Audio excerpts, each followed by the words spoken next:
पाकिस्तानी महिला का पति भारत का सीआरपीएफ जवान। पहलगाम के बाद हुआ तनाव, नौकरी से धोना पड़ा हाथ। आज मुनीर अहमद और उनकी मामू की बेटी यानी कि उनकी पत्नी मीनल खान के प्यार का करेंगे पोस्टमार्टम। ये कहानी है एक सीआरपीएफ के जवान मुनीर अहमद की, जो अब पाकिस्तानी महिला से शादी के बाद छिपाने के आरोप में सीआरपीएफ की नौकरी से हटा दिए गए। यानी कि वहां पर वो तैनाती थी उनकी सीआरपीएफ में, अब वो नौकरी से हटा दिए गए हैं। लेकिन इस सब कुछ शुरू हुआ 2022 से।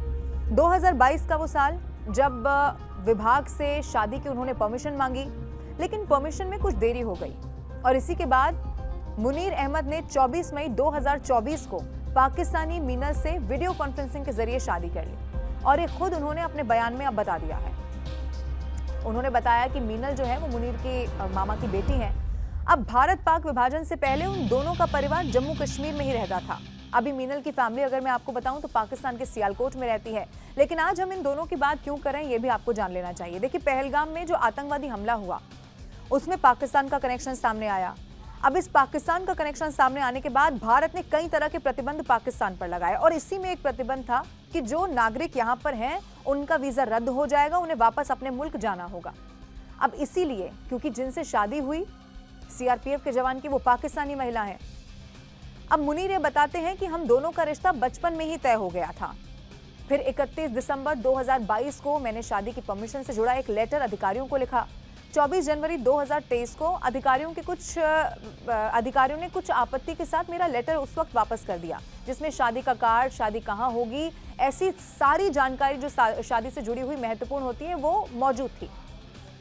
उसके बाद वो कहते हैं कि मैंने सुंदरबन में मौजूद सीआरपीएफ की 72वीं बटालियन में शादी का कार्ड सहित दूसरी जानकारी जो है वो जोड़ी, फिर लेटर वापस भेजा।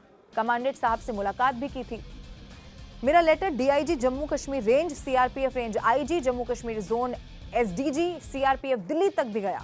करीब 5 महीने बाद मुझे रिप्लाई आया जिसमें लिखकर ये दिया गया कि प्रार्थी ने विभाग को सूचित किया है, यानी कि बताया गया है कि वो इस महिला से इतने समय पर और इस दिन यहाँ पर शादी कर रहे हैं। वो ये भी कहते हैं कि जो मेरे पिता हैं वो कैंसर पेशेंट हैं। दूसरी तरफ विभाग का लेटर मिलने में देरी हो रही थी, मीनल को भी वीजा नहीं मिल रहा था। तो इसी के चलते दोनों परिवारों ने क्या किया, 24 मई 2024 को वीडियो कॉन्फ्रेंसिंग के जरिए शादी करा दी। अब बताया गया कि करीब 9-10 महीने के बाद मीनल को भारत का विजिट वीजा मिल गया। 28 फरवरी 2025 को वो भारत आ गई थी।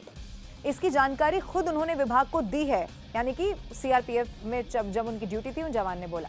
अब डिप्टी कमांडेंट को भी इसके बारे में बताया गया था।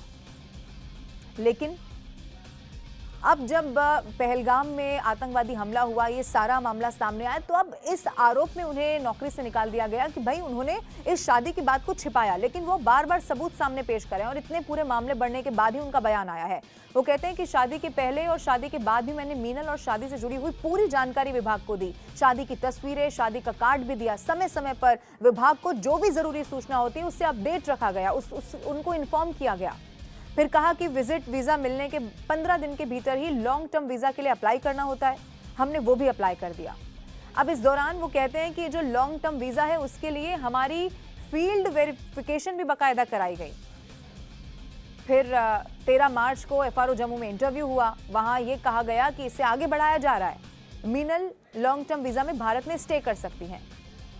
लेकिन देखिए, पहलगाम आतंकी हमले के बाद पाकिस्तानी नागरिकों को भारत छोड़ने को कहा गया, कड़े एक्शन लिए गए और इसी में 3 मई 2025 को सीआरपीएफ ने मुनीर अहमद को नौकरी से बर्खास्त कर दिया। सीआरपीएफ ने कहा कि मुनीर ने पाकिस्तानी महिला से शादी की बात को छिपाया और गैर कानूनी तरीके से उसे भारत में बिना वीजा के रखा, जो कि नेशनल सिक्योरिटी के बिल्कुल खिलाफ है। अब 30 अप्रैल का वो दिन जब मीनल को भी अटारी बॉर्डर ले जाया गया, लेकिन कानूनी हस्तक्षेप हुआ। इसी के बाद डिपोर्टेशन पर रोक लगा दी गई थी। मीनल को 30 अप्रैल को पाकिस्तान डिपोर्ट करने के लिए, यानी कि वो वक्त आ गया था कि जब उनकी पत्नी को भेजा जा रहा था वापस। और उस वक्त मीनल ने क्या कहा था ये भी मैं आपको बताती हूँ। मीनल ने उस वक्त कहा था कि हम सब लोग आतंकवादी हमले की निंदा करते हैं, लेकिन निर्दोष लोगों को सजा देना कहाँ का न्याय है। मीनल ने यह भी कहा कि मैंने वीजा बढ़ाने का जो समय आवेदन है उस पर आवेदन कर दिया था। हमें बताया गया कि मंजूरी मिल भी जाएगी, लेकिन अब हम पति पत्नी को अलग किया जा रहा है, कई बच्चों को माँ बाप से अलग किया जा रहा है और ये बिल्कुल अमानवीय है, उन्होंने कहा। मैं आपको ये भी बता दूं कि उन्होंने प्रधानमंत्री नरेंद्र मोदी से न्याय की गुहार भी लगाई और ये भी कहा कि आतंकवाद के नाम पर निर्दोष लोगों को सजा देना बिल्कुल ठीक नहीं है। दूसरी तरफ मुनीर ने कहा कि वो अपनी बर्खास्तगी को कानून की अदालत में चुनौती देंगे। उन्होंने ये भी कहा कि मुझे न्याय मिलने का पूरा भरोसा है। अब देखना होगा कि कानूनी तौर पर जब इस मामले को आगे बढ़ाया जाएगा तो क्या कुछ और फैसला लिया जाता है। लेकिन अभी के लिहाज से खबर अपडेट यही है कि अभी फिलहाल मीनल को वापस नहीं भेजा जा रहा है। अटारी बॉर्डर पर ले जाया गया, लेकिन वहां से उनके जो डिपोर्टेशन थी उस पर रोक लगा दी गई, क्योंकि कुछ कानूनी दावपेच भी हैं जो इस वक्त चल रहे हैं। इसीलिए ये देखना होगा कि अब कानूनी तौर पर जब ये मामला आगे बढ़ेगा तो इसमें क्या कुछ निकलकर सामने आता है। इसी तरह आपसे फिर होगी मुलाकात अगले एपिसोड में और किसी और के प्यार का करेंगे हम पोस्टमार्टम।